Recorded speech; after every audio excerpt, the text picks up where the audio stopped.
Hi, I'm Chuck Dorsett for Weaver Leather Supply, and this is the Leather Element. If you've got a good question for us or a good idea for a leather element, drop it in the comment box below.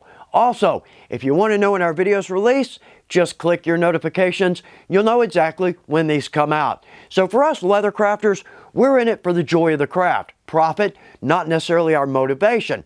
Therefore, the budget, always a concern. But there are two places in our shop where we can really save some money. The first, a standard leathercraft project, and the second, a standard raw material, which I seem to use a lot of. So let's just do two simple comparisons.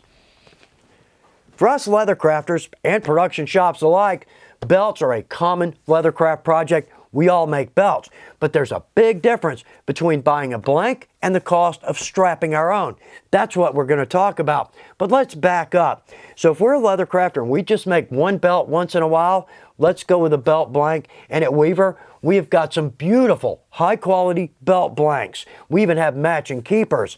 But with a belt blank, let's say these are going to run for a quality blank between $15 and $25. Let's call this an average of $20 for our comparison. But for that $20, we get a good quality belt. We don't have to buy a larger piece of leather.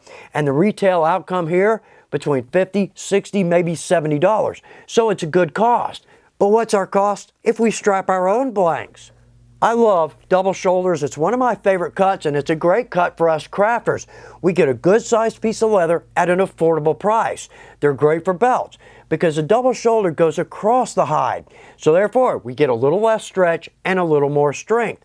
The only downside to double shoulders is I'm not assured I can get enough length for my extra large and double extra large belt blanks. So for this video, let's take a look at what's called a single bend. This is a great cut for belt makers because it's a little bit more rectangular, very little waste. But also, this is our Crazy Horse. We've got the Crazy Horse Gray and the Crazy Horse. This makes a beautiful belt. In fact, that belt, let's turn it around so the feathers are right side up. Yeah, there we go. This belt is almost 10 years old, still going, still looks good. It gives us a very rustic look, but also it's a good weight, okay? So on our single bend, I was talking about a double shoulder. Not sure I can get the length out of that. Well, on this piece, I can't even get this in the camera shot. It's a little over 6, maybe 6.5 feet. So we've got ample length for belt blanks. All right, so on our belt blanks, if we buy those, we're going to pay, we average about 20 bucks a piece. So let's see what's going to happen when we strap out our own. So right across the width here, in fact, right there, I can get a small belt out of right there. So I'm going to come in about 1/4 of an inch. And on that side, maybe about 1/4 of an inch. So really, I can get 23 inches out of that, okay? So let's take 23, divide that by 1.5. So we can get 15 belt blanks out of this. Let's say an average cost for a good double shoulder or a single bend is going to be about 110 bucks. So 110 divided by 15, now we're down to $7.33 per blank. We simply can't go wrong strapping out our own. But also, one more point, if we are going to strap our own and we're going to strap a full piece, I would say let's bust a straight edge in the middle and then work out. Because what's going to happen is as we strap with our wooden strap cutter or our draw gauge, and we've got a beautiful draw gauge, what's going to happen is our blanks are going to start to bow a little bit the further we go.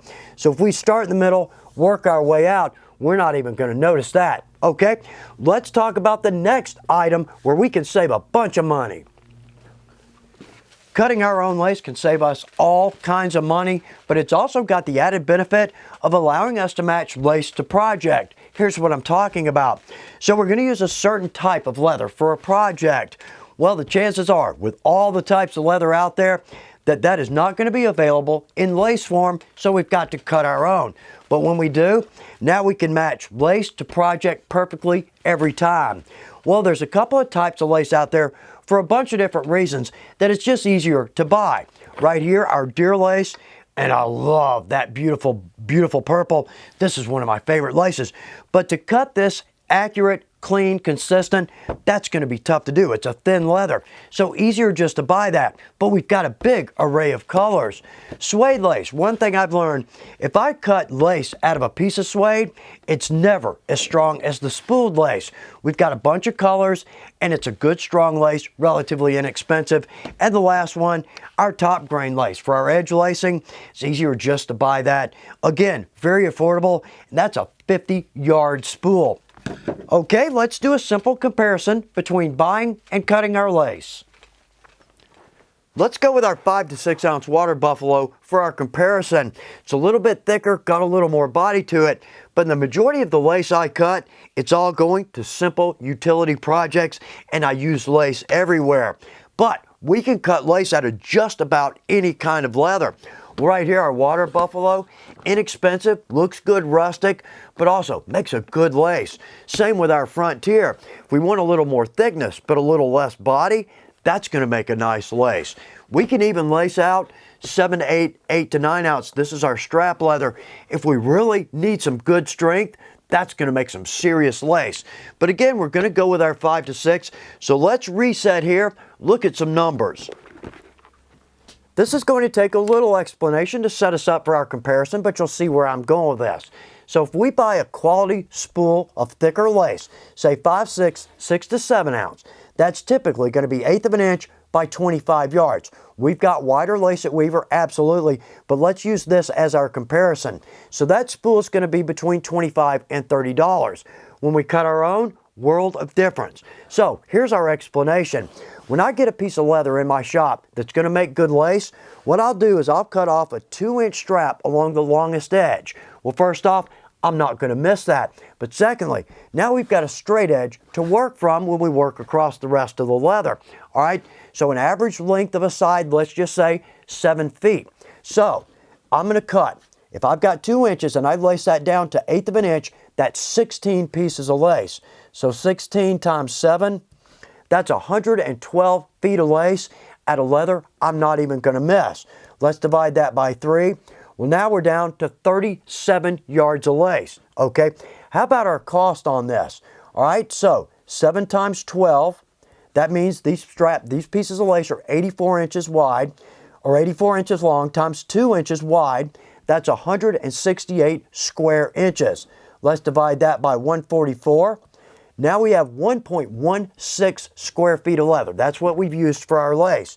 So let's say we're going to pay $8 a foot for that. Now we're at $9.30 for 33 yards of lace. You can't beat that.